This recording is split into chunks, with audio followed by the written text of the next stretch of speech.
শুরুতেই থাকছে একটি গুরুত্বপূর্ণ প্রতিবেদন। বাংলাদেশের অন্তর্বর্তী সরকার মোহাম্মদ ইউনূসের পতনে মাঠে নামার ঘোষণা বিএনপির।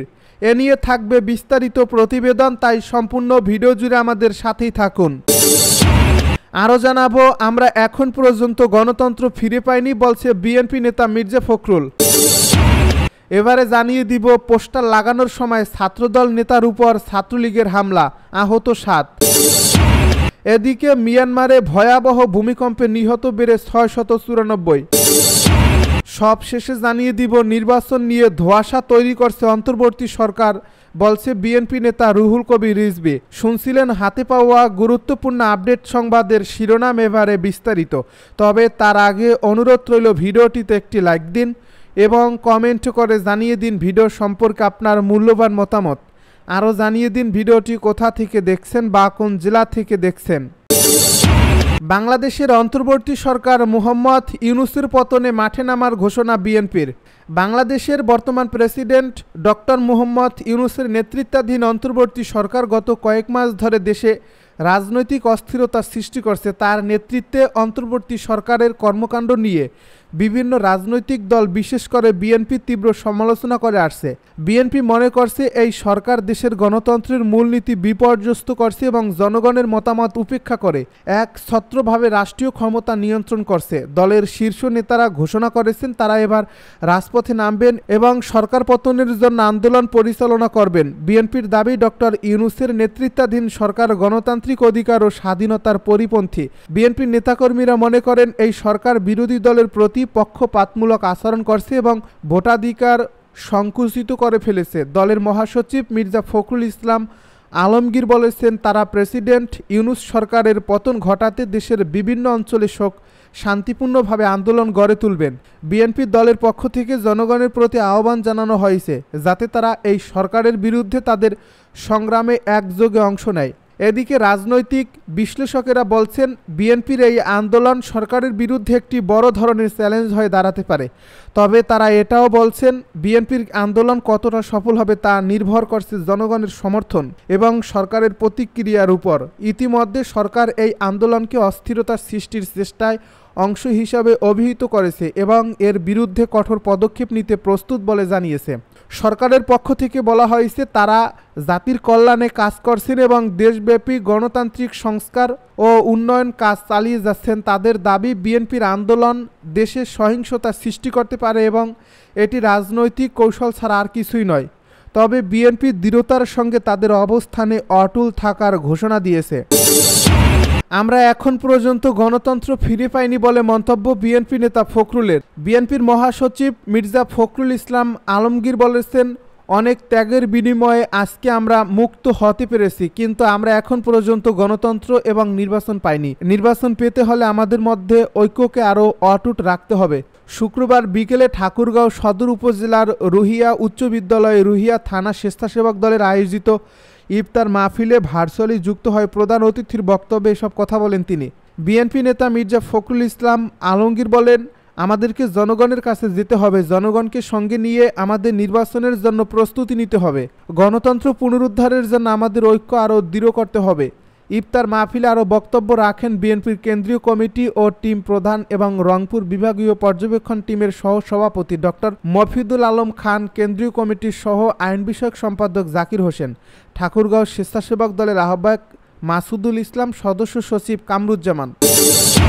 পোস্টার লাগানোর সময় ছাত্রদল নেতার উপর ছাত্রলীগের হামলা, আহত 8। পিরোজপুরের কাউখালীতে স্বেচ্ছাসেবক দলের কেন্দ্রীয় কমিটির যুগ্ম সাধারণ সম্পাদক মোহাম্মদ জসিম উদ্দিনের ঈদ শুভেচ্ছার পোস্টার লাগানোর সময় ছাত্রদল নেতার উপর নিষিদ্ধ ঘোষিত সংগঠন ছাত্রলীগের হামলায় 7 জন আহত হয়েছে। গতকাল শুক্রবার রাত 9টার দিকে কাউখালী উপজেলার 5 নম্বর শিয়ালকাঠি ইউনিয়ন পরিষদের সামনে এ ঘটনা ঘটে। আহতরা হলেন ঢাকা মহানগর ছাত্রদলের সাবেক সহসাধারণ সম্পাদক তরিকুল ইসলাম সুমন, উপজেলার 6 নম্বর শিয়ালকাঠি ইউনিয়ন ছাত্রদলের সিনিয়র যুগ্ম সাধারণ সম্পাদক জোবায়ের হোসেন, কাউখালী উপজেলা ছাত্রদলের সদস্য বেল্লাল হোসেন। স্থানীয় সূত্রে জানা গেছে, কাউখালীতে কেন্দ্রীয় স্বেচ্ছাসেবক দল নেতার পোস্টার লাগানোর সময় উপজেলা ছাত্রদলের নেতাকর্মীদের উপর ছাত্রলীগের নেতাকর্মীরা হামলা চালায়। খবর পেয়ে পুলিশ ঘটনাস্থলে গিয়ে আহতদের উদ্ধার করে পিরোজপুর জেলা হাসপাতালে পাঠায়। মিয়ানমারে শক্তিশালী ভূমিকম্পে নিহত বেড়ে ৬৯৪। মিয়ানমারে শক্তিশালী ভূমিকম্পে মৃতের সংখ্যা বেড়ে ৬৯৪ জনে পৌঁছেছে। আহত হয়েছেন অন্তত ১,৬৭০ জন। স্থানীয় সময় আজ শনিবার দেশটির জান্তা সরকার এ তথ্য জানিয়েছে খবর এএফপির। শুক্রবার স্থানীয় সময় দুপুর ১২টা ২০ মিনিটের ৭.৭ মাত্রার ভূমিকম্প আঘাত হানে মিয়ানমারে। এর কেন্দ্রস্থল ছিল দেশটির উত্তর পশ্চিমের শহর সাগাইং থেকে ১৬ কিলোমিটার দূরে।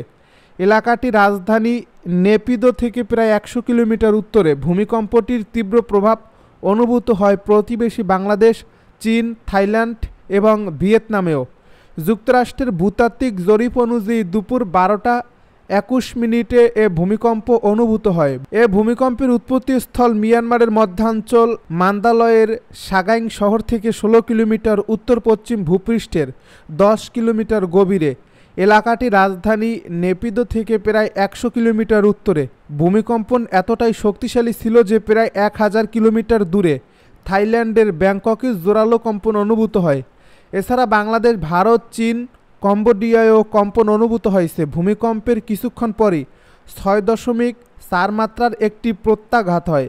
মিয়ানমারের জান্তা সরকারের উদ্ধৃতি দিয়ে বিবিসি জানায়, দেশটিতে সবচেয়ে বেশি ক্ষয়ক্ষতি হয়েছে রাজধানী নেপিদোতে। সেখানে কমপক্ষে ৯৬ জন নিহত হয়েছেন।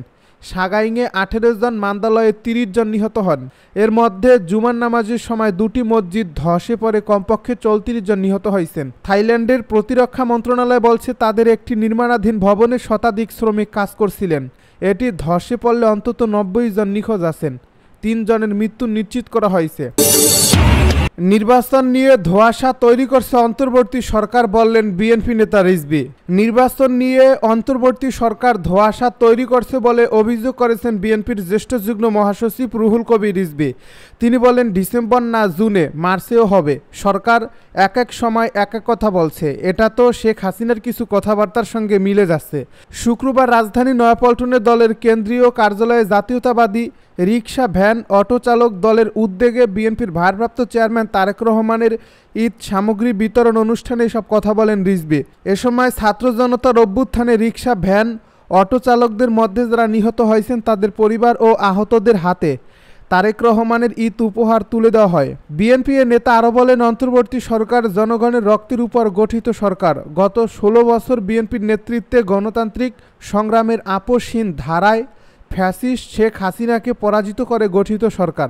তাদের উচিত জনগণের কাছে নির্দিষ্ট তারিখ বলে নির্বাচন আয়োজনের প্রক্রিয়া শুরু করা, কিন্তু সরকারের বক্তব্য পেন্ডুলামের মতো ঝুলছে। একই অনুষ্ঠানে বিএনপির আন্তর্জাতিক কমিটির সদস্য ইশরাক হোসেন বলেন, ঢাকা দক্ষিণ সিটি কর্পোরেশন নির্বাচনে পরাজিত হয়নি, আমাকে হারিয়ে দেওয়া হয়েছে। এটি কাগজে কলমে প্রতিষ্ঠা পাক, সেটিই ছিল আমার লক্ষ্য। তিনি আরও বলেন, ভোট জালিয়াতি করে মেয়র পদ দখল করেছিল, এটি প্রতিষ্ঠা করতে আমি আইনি লড়াই করেছি। রায়টি ১৮০ দিনের মধ্যে হওয়ার কথা ছিল, কিন্তু স্বৈরাচারী শেখ হাসিনা এ রায় হতে দেননি।